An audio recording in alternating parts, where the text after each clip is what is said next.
ఏం తింటావో చెప్పు. ఇడ్లీ ఉందా? ప్లేట్ ఎంత? 3 రూపాయలు. ఆకులో పెడతారా ప్లేట్లో పెడతారా? ప్లేట్ లో. అది మామూలు ప్లేట్ లో కాదు, స్టీల్ ప్లేట్ లో. మంచి నీళ్ళు కూడా ఇస్తాం ఫ్రీగా స్టీల్ గ్లాస్ లో. అది చిదంబరం హోటల్ స్పెషాలిటీ. ఆహా, నీ మాట మీద నా నమ్మకం ఏంటి? ఈ చిదంబరం మాట అంటే మాటే. అంత పెద్ద మాట మీద నిలబడేవాడు అయితే ఇదిగా ఈ కాగితం మీద సంతకం పెట్టవా? ఏంటిది? Promissory note. ఎందుకు? ఎందుకంటే తీరా నేను తిన్న తర్వాత నువ్వు రేట్లు పెంచేస్తారా? చి మాట తప్పడం మా వంశంలోనే లేదురా. అంత పెద్ద గొప్ప రోజు అయితే సంతకం పెట్టవా? పెట్టు పెట్టు, దమ్ముంటే పెట్టవా?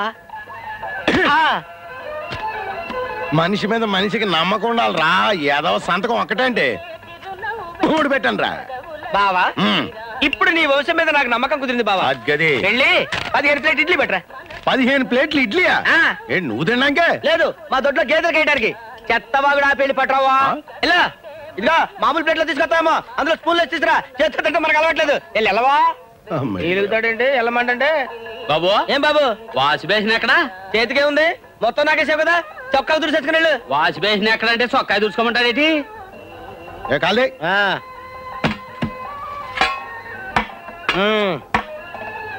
ఏంటా ఈ ఇడ్లీయా టాబ్లెట్లా? టాబ్లెట్ లాంటి ఇడ్లీ. ఏంటి అక్కడ పెడతాడు మంత్రులు? ఇలా తీసా చేతికన్నా అక్కర్లేదా? బావా మొత్తం బిల్ ఎంత? 45 రూపాయలు. ఏంటి 45 రూపీసా? That cheap. ఇచ్చి చాలా చీప్ హోటల్ అనమాట. ఇదిగో 50 రూపీస్. 5 రూపాయలు టిప్ ను ఉంచుకో. ఏం బడా అమ్మాజీ ఈ గోల్ సచ్చిగా తెరిచి పట్టుకో. అది అట్ట పట్టుకో. 1 ఇందులో 3 పెట్టు మరి.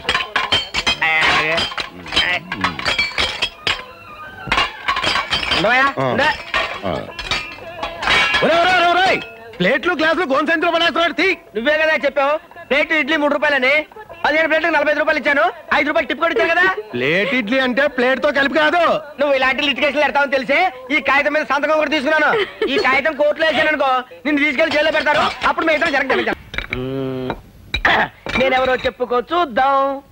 ఏడ్చినట్టుంది. నిన్ను కడుపారా చూసుకుందామని ఇక్కడ పనులు చేస్తే నన్ను అసలు పట్టించుకోవేంటి? ఎలా చూసుకుందామని? కడుపారా చూసుకుందామని. కడుపారా చూసుకుందామని కాదే, కల్లారా చూసుకుందామని. నీ భాష తగలయ్యా. ఏదోలే. అమ్మాజీ నువ్వు కారు టైర్ అయితే నేను నిన్నంటి పెట్టుకున్న ట్యూబ్నే. ఆ ట్యూబ్ కి ఎప్పుడు పంచర్ పడుద్ది. ఏంటే బోరుకొచ్చిన ఇంజిన్లాగా ఓ నస పెడతావు? నువ్వు విట్టాగి అంటూ ఉండు, మా అన్న ఎవరితో తాళి కట్టించేస్తాడు. ఏంటి వాడు కట్టించేది? పప్పులో ఉప్పు మెట్టడారు వెనక మీసాలు పెట్టినట్టు తింగరదవా? వాడేం తింగరదవ కాదు. కాకపోతే నువ్వు తింగరదానివా? చాలు ఎవరికా. మా అన్న చాలా తెలివైనడు. మా అయ్య నాకు రాసిన ఆస్తంతా తొక్కేద్దాం అనుకుంటున్నాడు. తొక్కేయడానికి ఇదేమన్నా యాక్సిడెంట్ అనుకున్నాడా? అవును, మీ బ్రదర్ నాకేమాత్రం కట్టివ్వాలనుకున్నాడు? సిగ్గు లేకపోతే సరే. కట్నం అంటే కట్నం. నన్ను చేసుకున్నాడు, ఎదురు కట్నం ఇవ్వాలని మా అన్న రూల్ ఎట్టాడు తెలుసా? ఏంటి నిన్ను చేసుకోవడానికి ఎదురు కట్నం ఇవ్వాలా?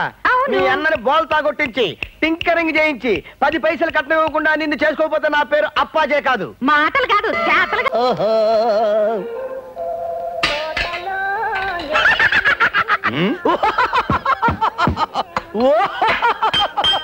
ఈ అప్పాజీ గడేంటి ఇవాళ బిల్లు ఎగ్గొట్టడానికి లేటెస్ట్ ఐడియా ఏదో ఎత్తనట్టున్నాడు. చెత్త. ఏంట్రా నవ్వు పిశాచాలు ఏడుస్తున్నట్టు? రాత్రి నాకు కళ వచ్చింది. ఆ కళ నీకు చెప్తే ఆత్మహత్య చేసుకుంటావు బాబాయ్. ఏమి చేసుకోను గానీ చెప్పు. ఒకవేళ నేను చెప్పడం మొదలు పెడితే మధ్యలో ఆపేస్తావు బాబాయ్. నేనేమి ఆపను గానీ చెప్పు. ఒకవేళ ఆపమంటే? నేను ఆపమన్నా. ఒకవేళ ఆపమంటే నీ ఇష్టం వచ్చిన పని నేను చేస్తానయ్యా. చేస్తావా? చేస్తావా? చేస్తాను. నీ చెల్లించి పెళ్లి చేస్తావా? ఆడు చేయకపోతే మేము దగ్గర చేస్తాను. నువ్వు చెప్పవా? ఆ ముక్క చిదంబరం గాని చెప్పమాను. చేస్తాను చెప్పు. అయితే విను. రాత్రి కల్లో మీ నాన్న పందులు తోలుకుంటూ కనిపించాడు. మీ అమ్మ ఊర కుక్క లాంటి నిన్ను, గిన్నెకోడి లాంటి మీ చెల్లిని కని పెంచలేక వీధుల్లో అమ్మా అమ్మా అని అడుక్కుతింటుంది.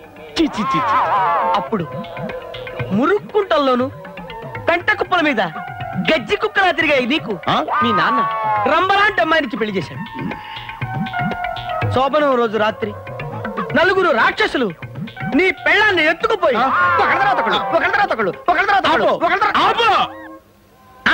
మధ్యలో ఆపేశావు. నీ చెల్లి పెళ్లి చేసావు. మోసం ఏంట్రా?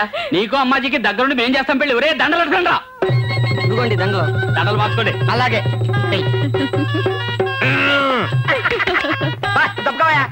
బావా మమ్మల్ని ఆశీర్వదించు బావా. మిమ్మల్ని కాకపోతే ఇంకెవరిని ఆశీర్వదిస్తాను? రా అమ్మాజీ. అన్నయ్య నీకు ఈ జన్మలో పెళ్ళవుతుందని అనుకోలేదు. అయినా బాధగా ఉంది. బాధెందుకు బావా? నా చెల్లికి చిన్నప్పుడే పెళ్ళయింది. కానీ పెళ్ళైన 2వ రోజునే దేవుడు లారీ రూపంలో వచ్చి దీని మొగుడిని ఎత్తుకుపోయాడు. అరగంట క్రితం వరకు నా చెల్లి విడో. విడో? మామూలు విడో కాదు బావా, యంగ్ విడో. మొగుడు పోయిన 3వ రోజునే 4 దుర్మార్గులు దీన్ని తీసుకుపోయి మానభంగం చేసేశారు. మానభంగమా? ఇందాక నీకొచ్చింది కళ, ఇది వాస్తవం బావా. నన్ను క్షమించప్పాజీ. పర్వాలేదమ్మాజీ, పద రాజమండ్రి వెళ్దాం. రాజమండ్రా? ఎందుకు? అక్కడ పవిత్ర గోదావరిలో నేను అమ్మాజీ స్నానం చేసి పవిత్రంగా మా జీవితాన్ని ఆరంభిస్తాం. నీలో శ్రీకృష్ణుడు కనపడుతున్నాడు బావా.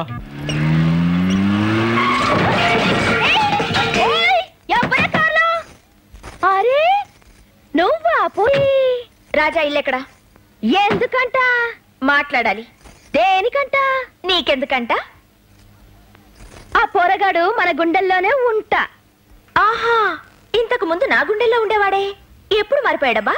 ఓయ్, కావాలంటే 4 బజ్జీలు అడుగు, ఫ్రీగా ఇస్తా. కలర్ సోడా అడుగు, ఉద్దరిస్తా. అంతేగాని గురుణ్ణి అడిగినావనుకో గులాబ్ జామ్ అయిపోద్ది. హాయ్ రాజా. హాయ్ అంటే హాయి, నూనె ముక్కను కొట్టే హాయికి బదులు కొయ్యి అంటది. ఏంటి ఫ్యాక్టరీకా? నేను అక్కడికే బయలుదేరాను. రా, కార్లో డ్రాప్ చేస్తాను. వద్దులే, నేను సైకిల్ మీద ఎడతా.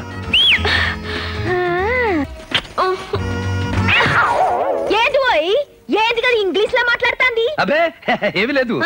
ఏమీ లేకపోవడమేమి, ఇట్లా అన్నది కదయ్యా. అదే అది కార్మికులంతా ఇలా కలిసి ఉండాలని. కార్మికులు గిట్లా కలిసి ఉంటారు గాని గిట్లా కలిసి ఉంటారు అయ్యా. నువ్వేం కంగారు పడుకు, అటు తప్పుకో.